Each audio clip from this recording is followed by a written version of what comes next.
Good evening, friends, and welcome to another live reality games podcast. We are here with the cast and crew of Survivor Wahoo Warriors. We're going to be talking episode 10, titled Our Little Idol Planter. The whole episode's about this. Is it? Is it this guy? We'll break it down for you. If you haven't watched it and you want to watch this, just know this is all spoilers. We're going to give everything away, so you should definitely head over to YouTube. Check that out first. Subscribe to their channel and be ready because an episode is dropping tonight at 9 p.m. So let's get right into it. With us today is Hailey. Welcome. This is your first one you're doing with us. Hi, yeah, thank you for having me. Excited to be here. And why don't you give the audience at home a little download on your background with Survivor at UVA? Sure. So my name is Hailey. I played on Survivor Season 1, Survivor UVA. So the few episodes that are available there, you can see my arc from almost 4 years ago now. And then for Season 4, I was on production. So was in the background, watched it happen, from 5 feet away. Excellent. So you'll have a little backstage behind the scenes info for us, hopefully. And then with us, the man who got one too many votes, Kevin. Thanks for joining us. Thanks so much for having me, Kirk. I appreciate it. For sure. You are a blast to watch. And Thank you. us as well, the guy that caused a bunch of uproar at Tribal Council and the man behind all of the magic in the editing this season, Ryan. Thanks for joining us. Thanks for having me. I love watching every week, seeing what you guys think. So I'm excited to be a part of it this time. Oh, you like seeing how wrong I am every single week, yeah, right? It's entertaining for me. Yeah. So it's funny. Last week I ended with saying, I really think so. I'd watched about, I think, 3/4 or half of this episode right before Ethan makes the terrible mistake. And I get on camera and I'm like, Ethan's going to win this game. And I changed my mind. Anyways, we'll get into that. Hailey, this is your first time joining us, and you're from behind the scenes. What's your take so far on this episode and this season as a whole? I think this season has been great so far. I will caveat that I was on production, but I have a terrible memory to the point where a lot of these times I'll be like watching it with fresh eyes. So I was half there, half not, even though I was there. I just don't remember it, which is crazy. But I think this season has been incredible so far. I've messaged Ryan a few times to just being all sappy, I think this is so good. Your editing is so good. So another shout out, Ryan. Yeah. I know the editing is phenomenal. If you haven't watched it, you seriously have to check it out. So this episode basically starts with people trying to figure out who was the leak.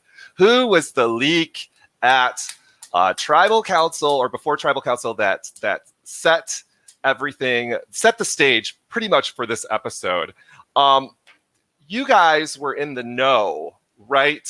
Am I correct? So really what we see is Max and Aaron and I think Ellie trying to figure this out. And one of my favorite parts of the entire edit is Ryan, I don't know if this is intentional, but I feel like Max is getting kind of the Charlie Brown edit. It's like he keeps trying, but then he goes to kick the football and somebody's Lucy and takes the football out. And there's Max. And there's Max literally with his head on the picnic table looking so dejected. And he says, "That's game." And then Ellie comes out and says something I thought was so Survivor. And she doesn't, I'll tell you, Ellie doesn't strike me totally as like, the typical Survivor, right? But she said something that was like, we still might make it.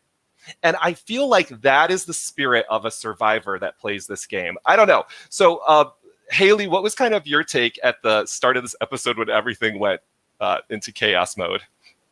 I think the most interesting thing to me was seeing Margaret kind of confronting her alliance immediately after the tribal.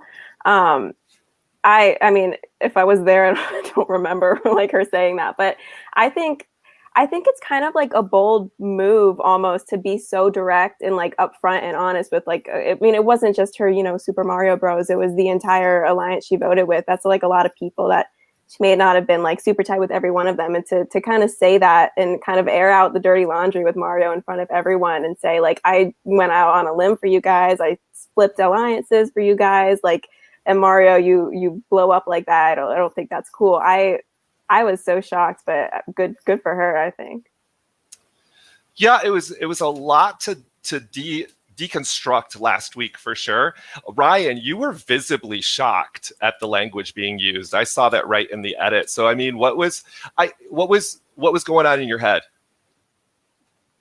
I honestly didn't know what to do, what to say. So a lot of the time I was kind of standing back, not really saying anything, especially because, Mario and Margaret are probably my two biggest allies in the game at this point.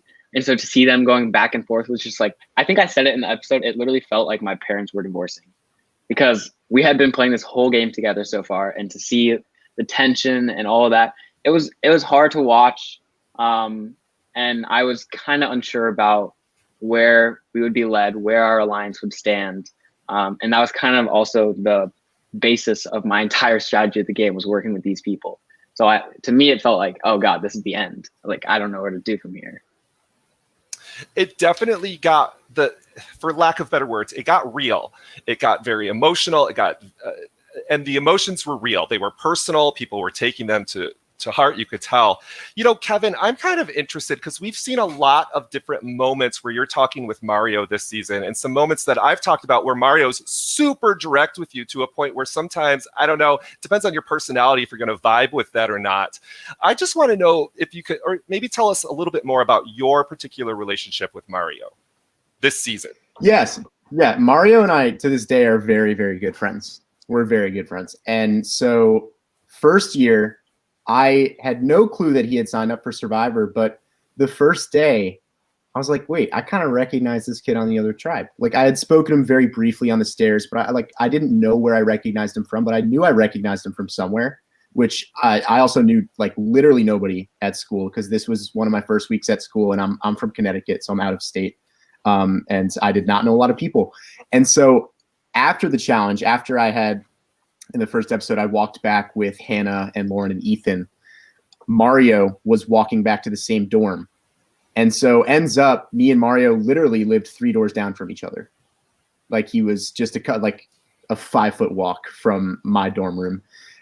So it was a very interesting relationship, in that there were times where I felt really close with Mario.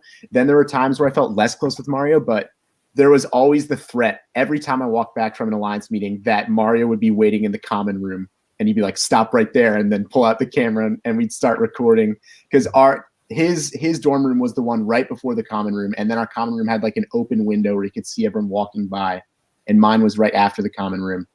So I always knew that like there's a chance he'd be pulling out the camera, and I'd have to like spill some tea to him on my way back from a meeting or a challenge or something like that. So did you feel like you were in his inner circle, or kind of further in the middle, or where did you lie in his world? I think that was it changed a lot throughout the semester. There were times where I was thinking, I am in Mario's inner circle. I think when I first swapped on to the new Chomanique tribe, mm-hmm. I was in the minority technically, me and Lauren, but I was pretty hyped because I was like, Mario's my boy. Ryan, Ryan's fine. But I thought that Mario was sort of an avenue to work with Ryan. And then I was close with Lauren already. So I was like, all right, are they really going to stick with old Wahoo here, or are they going to work with us? At that point, I was thinking I was close with Mario. But by this episode, I knew exactly where I stood. Like, there were no secrets there. Also, when, I had that conversation in my room with Mario where he's like, did you or did you not plant the fake? And I'm like, I swear, he has me against the wall. I totally knew that I was in trouble there. Like, as soon as Ethan played that fake, I was like, oh man, that's rough. Yeah, when we get there, we're gonna have to walk through that. And I'm Absolutely. Glad you're both here, because that fake idol, yeah, the whole story of that. I mean, that's a character this season, basically. So yeah, we see a lot of the aftermath, and Margaret is clearly dismayed. She's upset at this getting personal, which is kind of funny, and ironic, and we'll get to that later. But Ryan, we see a meeting of the minds. The Super Mario Bros. Get back together, and basically it looks like, I don't know if you said this, it's like parents divorcing, but that's the metaphor there. So what role did you have in bringing them back together? Was it difficult or was it pretty easy? Let us know. I think the meeting was like one of the most awkward meetings I've had in this game, because I think you saw it. We were just all looking at each other. We didn't know what to say. It was kind of our first time talking after the whole like last travel had happened. And so we were all kind of, apologizing in a way. But Margaret and I also talked a lot about like whether we wanted to continue working with Mario. And I know Mario had some confessionals where he was like, oh man, I don't know if I want to keep working with them. So our alliance was definitely on the line. And I think I was probably the one that needed the alliance the most, because I didn't have a lot of people to fall back onto. So as much as I could, I tried to tell Margaret, like, look, we need to keep working with him. And then I would tell Mario, like, look, we need to talk with her. And so I think having organized that meeting, that saved me in a way, because I really needed both of them. And I will say, I don't know if it was the same between the three of us after those series of events. But we still continue to work together throughout the episode, and I'm sure it's no surprise we will continue to work together, hopefully as long as we can. But hopefully we'll see. There's some choices that definitely players could be making, and I think we have a little suspicions that maybe there's some wandering minds, but we can get into that. But then, Ryan, I think we should just get right into it, and you can talk about it as much or as little as you want. That's when the bombshell drops, and I gotta say, I've only played, in the woods, dirty ass Survivor. Like, I don't know college Survivor, and like, people, Big Brother, there's showmances, and the mole, I guess not in the mole, but you could. But then like in Survivor, people are dirty, they're gross, they're hungry, they've been bitching, they're irritated, they are covered in bug bites. Like it can be the hottest dude or the hottest chick in the world, and you are just not into them. You're island sexy, but you're not bangable, except on day one, in my opinion. So anyways, so this is kind of cool because you drop something that could be very pivotal to the rest of this game in episode 10. Why don't you tell us about it? Well, I will say one thing is that I think it's interesting that, if you're referring to the showmance between me and Margaret, I think it was interesting how normally in Survivor, the showmance is like day 1, day 2, that sort of thing. And so for it to have waited 10 episodes, I think it's really interesting. You don't see that a lot on Survivor, and usually it's like people's downfall. And I definitely hadn't expected that coming into the season. It was definitely like, I of course liked her for a while before that had happened.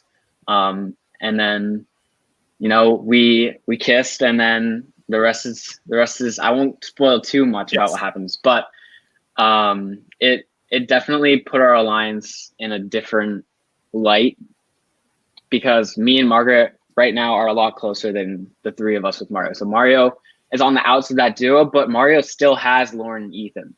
So it's kind of like Mario is in the middle of these two duos. And I think that's a really interesting thing, because he's going to have to make some decisions coming up, deciding, does he go with the people who he's been working with, or does he go with the people who, Lauren and Ethan, he's best friends with Lauren, and he knows that he can trust them. And that's super interesting because you're going to 8 people in the game. That's 5 people. And so essentially, if you want to make a move, that could be one of your last opportunities to possibly make the move if you're only 2.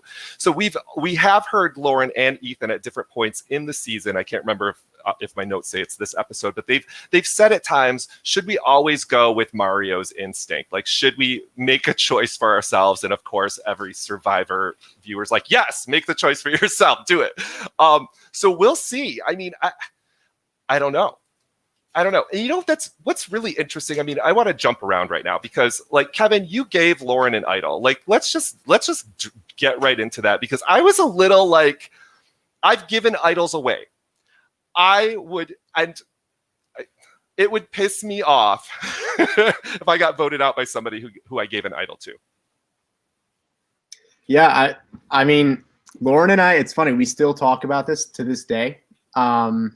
We'll see if her decision pays off or not. But I honestly, I really did not feel bitter towards Lauren at all. I think Lauren's just like the sweetest girl. And I like, even when she voted me out, I was like, oh, I'm still rooting for Lauren. Like, you see me in my end confessional, I say I'm rooting for Lauren all the way. Go Lauren. Like, I had considered Lauren my closest ally, but I knew it wasn't really personal that she flipped on me. And I had also, I knew it was going to happen at that point. So maybe that helped me cope with it a little bit, but it just was not, it didn't really like upset me that she had done that.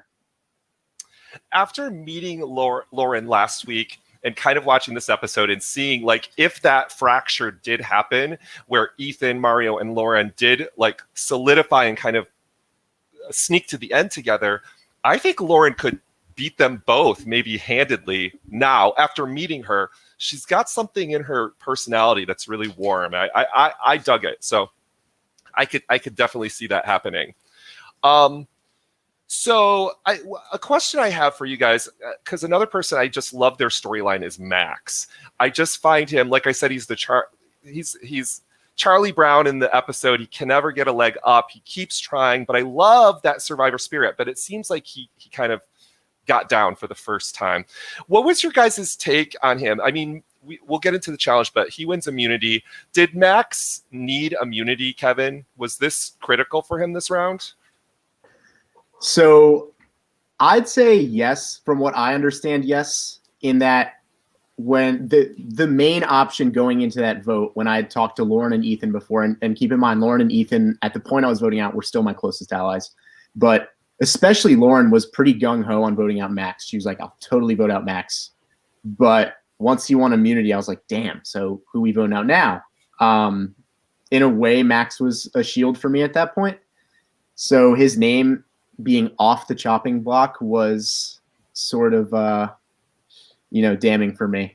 Yeah, that was a round you definitely needed a shield. So yeah. For those of you that haven't watched it, the challenge, I think it's a survivor challenge, right? They did it at one of the seasons with the sword or the bat and the coins. They definitely did it. I know they did it on Survivor Maryland. I'm not sure if they did it on the real show. I'm not sure. Maybe so they've done things similar. That's what I think too, because I know we played it in Survivor Pirate Booty Camp. They did that in seasons 1 and 2, and I know I got to play it in season 2. And we had to use swords that were heavy. It was brutal, but it's still a really tough challenge. Max wins it, I guess as handily as you can. I thought something interesting was that Ethan was the final 2, and so one thing I will say to back up my claim on Ethan is that this was the final 4 challenge or the final 3 challenge, depending on how this shakes out. Ethan's in the finals. So don't knock him yet. Ethan could still get this. So let's see. Do I have any notes from this?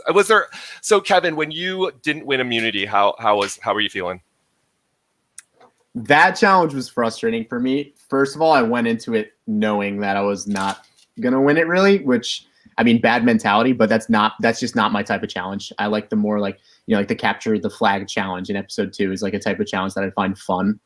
That's just, I don't know. That's not my strength. The like patience, playing the long game challenges. But I was frustrated too because I swore back when it happened, and looking back, I don't think this is true anymore, but I was positive that my bat dropped because when Aaron's dropped, it like shook the table and then knocked my coins off.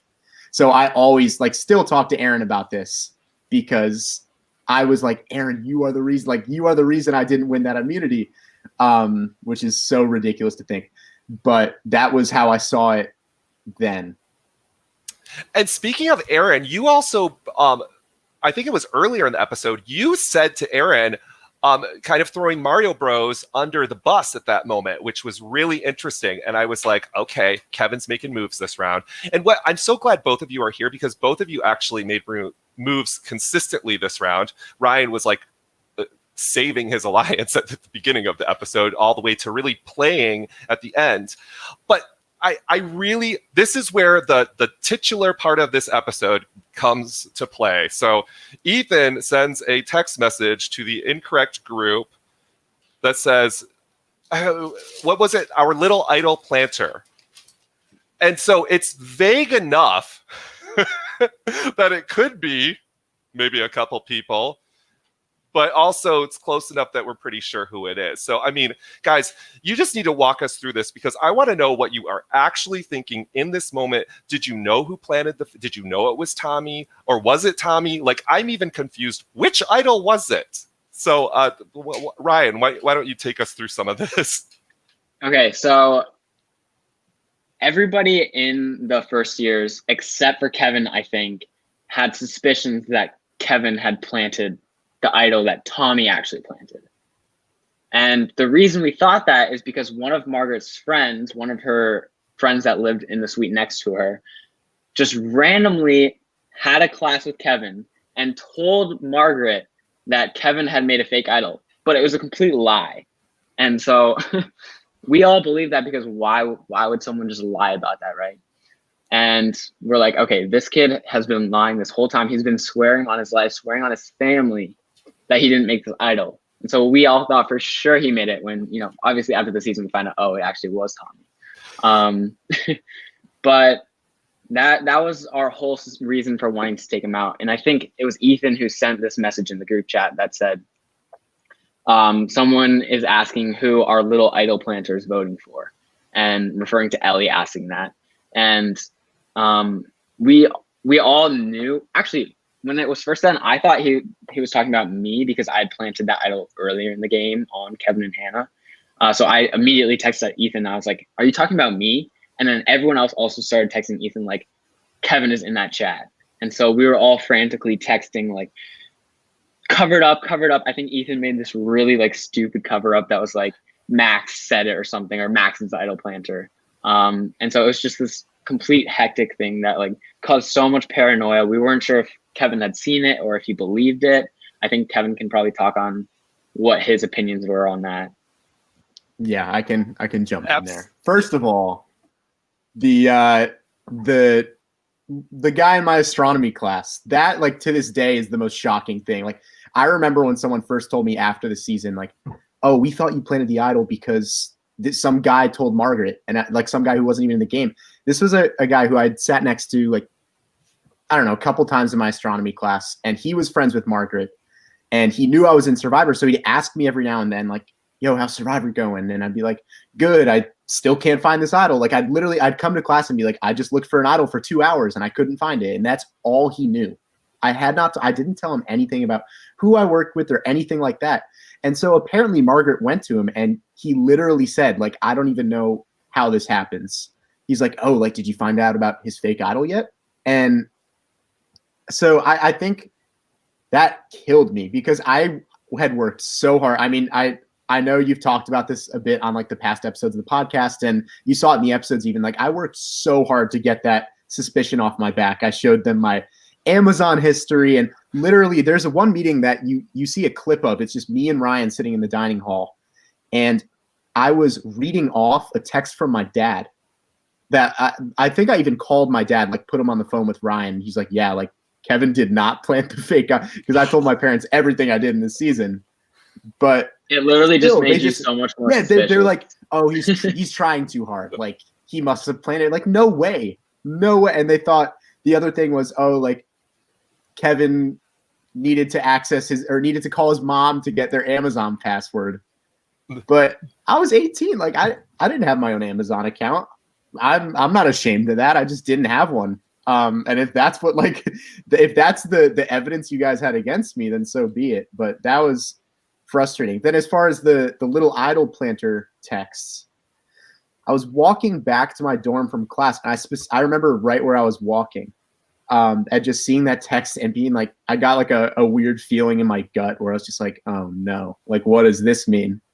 And then he did try and cover it up when I was like, wait, what do you mean little idol planter? He's like, oh, well, we think Max planted the fake idol. And so I was like, well, why did I not know this then? So like it was like, you could only narrow that down to so many people when he says that. It's like, all right, Tommy's out of the game at this point. That's the other big target. Ryan is in the chat. It's not Ryan. And then I was like, all right, so it's probably me. And so that's when I was like, okay, so I'm getting votes and probably going home tomorrow, because I think that was the day before travel. How many people were in the chat? It was. I really want to go back and find it right now because it's the funniest text ever. It's You should look for it. 6 people because there's like 3 other people. I think so. It's me, Ryan, Margaret, Lauren, Ethan, and Mario. So 6. So and like you can't imagine Ellie doing that. Like that seems out of character for Ellie. Yeah, no. And I don't know, Erin. I kind of want to talk more about Erin because she's somebody I don't get the clearest read always in the episodes. I do think Erin's got, at least she's playing people's relationships. She's playing the game with people. Like we see her talking with you, Ryan. We consistently see you talking with Erin, even though it seems like she's trying to make moves and you are like, no, bitch, it's not going to happen this time. I'm not making a move or giving you information. So that's been a very interesting relationship. Oh, awesome. I found it. Let's do it. I wish we could do a screen share. Well, Ethan was like, hey, friends, Ellie texted me asking who most people are voting for. And then like our little idol planter. And Kevin says, our little idol planter, ? What do you mean? And then Ethan said in all caps, we got new info that Max planted it. And then Kevin says, no freaking way. You're kidding me. That's a lie. Who told you WTF? How would he even know the clue? And then Margaret just chimes in saying, WTF, Max? And obviously all of us are like texting like, yo, why'd you send that with Kevin in the chat? We're like, we have to cover this up. I wanted to send as many texts that I could to make sure he didn't see it, but it didn't work out. Yeah, try to cover it up. Unsend. And I think when Margaret was as shocked as me that Max had planted this idol apparently too, I was like, well, what do you mean we found new info? Or like that Max had planted the idol? Like, why does Margaret not know too? Because I'm assuming if Ethan had known, then Margaret would have known too. So I was like, there's no way. There's so many layers to this entire thing. And then Kevin, don't like the idol. So you also have the half idol. Margaret also has a half idol. Those are not going to become married and become anything. But then you also have the other idol. And isn't that Ryan's? The fake. The lifesaver. The lifesaver. Was that the one that started as a legacy or not? Am I wrong? Yes. Yep. Yeah, it was originally the legacy, and then I took it off and put the lifesaver on. By the way, just so you know, just to discredit Ryan's game a little bit, his mom made the idol for him, not him. No. She's watching this right now, by the way, so she's probably offended by that.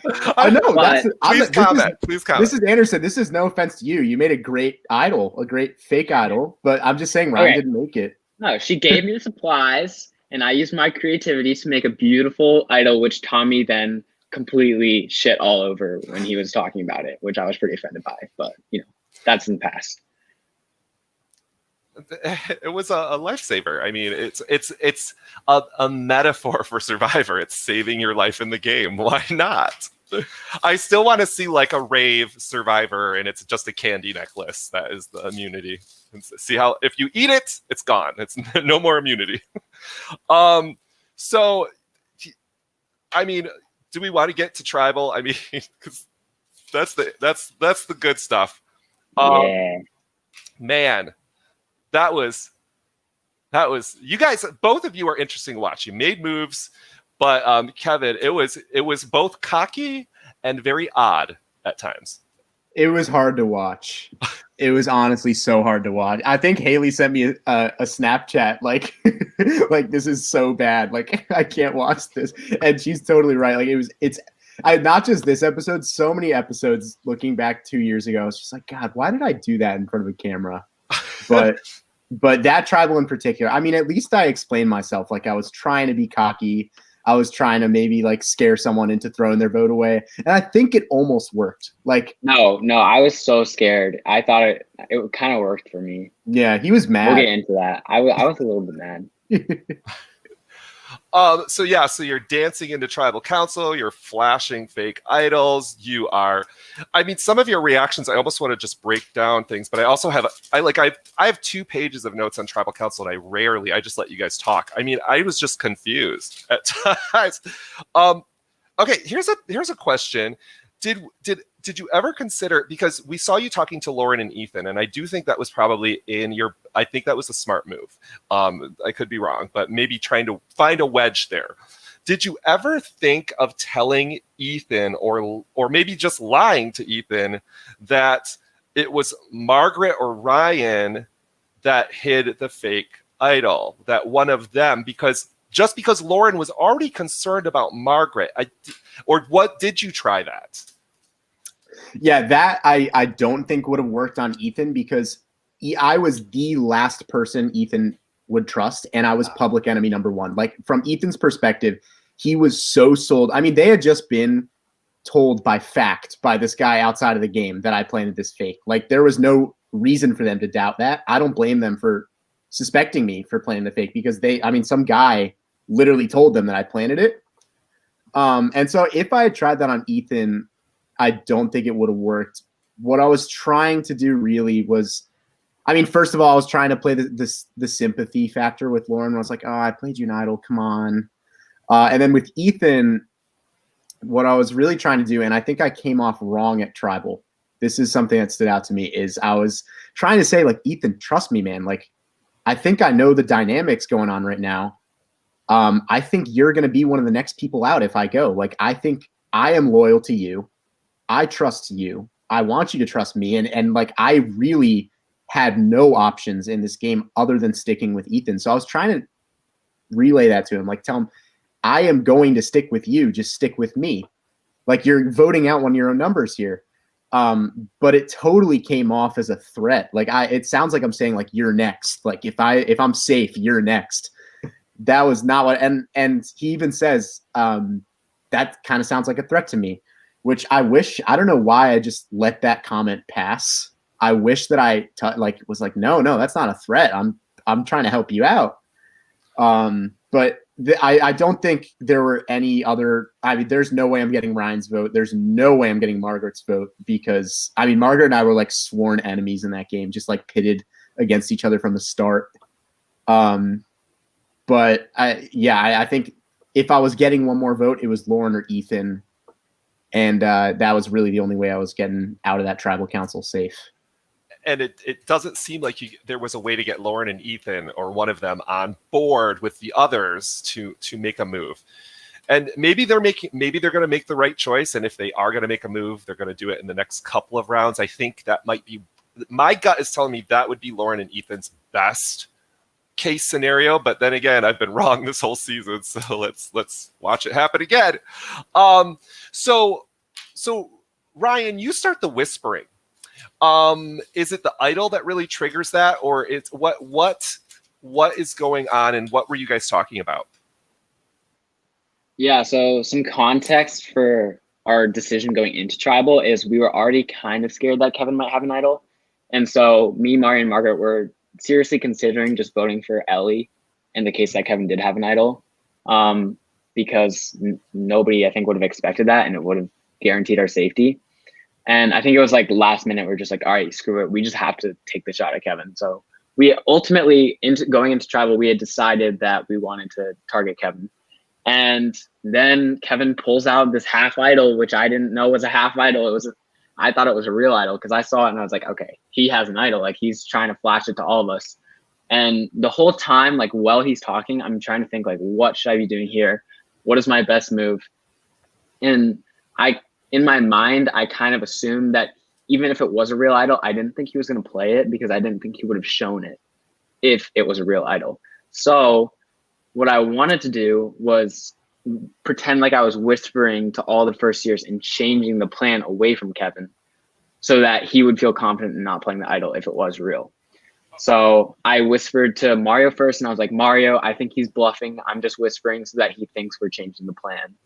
And then I kind of went over to all the other people and I did the same thing. I was like, just keep the plan the same, keep the plan the same. And it kind of worked. It didn't really matter anyways, because the idol was fake, but yeah. So, okay, that's still crazy though, because if the idol is real, Margaret's going home that round. So, I mean, that's got to be going through your head too. Is like, I'm going to lose like a potential number 1 or number 2 in this game. Yeah, I thought it would probably be Margaret. I also thought it might be me, just because it was like me and Kevin going back and forth the whole Tribal. So even when the votes were like being cast, I was already preparing my final words, because I thought the idol was real. Oh, wow. And for the record, I wanted it to be Ryan so badly, but I had talked to Aaron, Max, and Ellie, and they were obviously bitter after the Margaret flip, and they're like, no, we're doing it if it's Margaret. And so I was like, all right, Margaret it is. Like that's my option there. But yeah. Wow. I love that. I feel like this is my gut instinct right now, and you guys are all spoiled. So I feel like the girls are going to take each other out at this point. Like, I just don't see. I'm thinking about the females that are left in the game. I mean, of course, Aaron and Ellie are probably going to stick together, but I don't know. I just have we see this a lot in Survivor. I don't know why, but I feel like that could happen.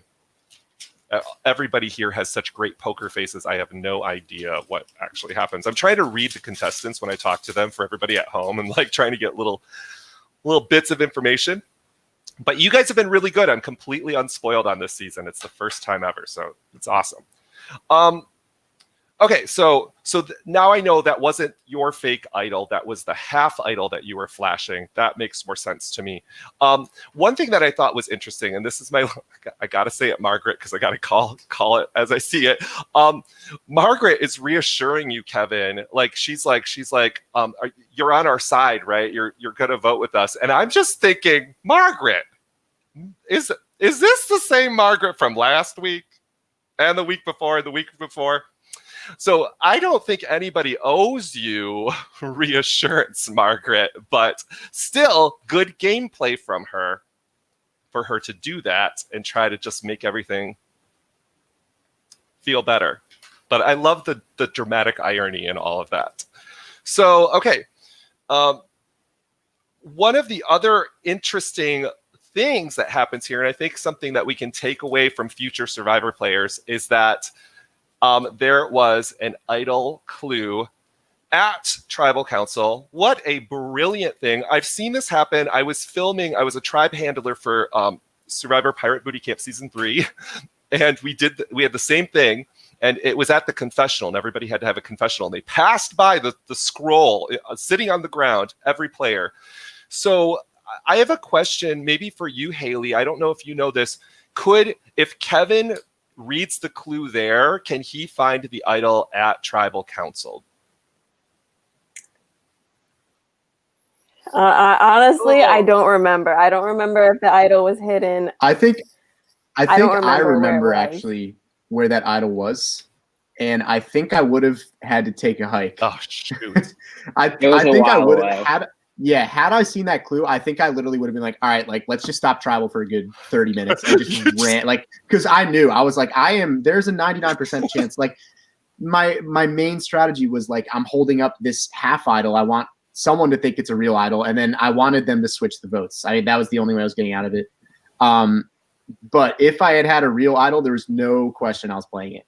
And so I remember going to the jury and talking to Tommy and Peyton after that Tribal, and we're walking up and they're like, oh, by the way, look. And they just point to the clue. And I was like, oh man, like that could have been my savior right there, but oh well. I think the idol clue was the same one that Peyton had been given a couple of weeks ago that she had never found. So even if Kevin had seen it, he probably would have had some trouble, because even like That's her true. and her whole alliance couldn't find it. That's true. Absolutely. But yeah. That makes sense that it's the same clue because it hasn't been found yet.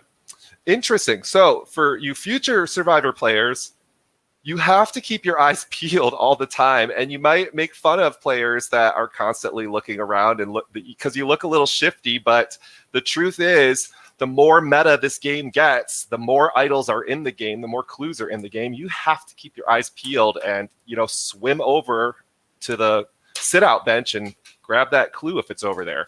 So that was brilliant. I hope another host kind of steals that information. And we've seen a lot of idols at Tribal Council, but not a lot of idol clues. And I'd like to see that maybe happen a little bit more, or maybe like trade your vote for a clue. Ooh, that'd be weird. Feel free to steal it. CBS, you owe me money if you steal it.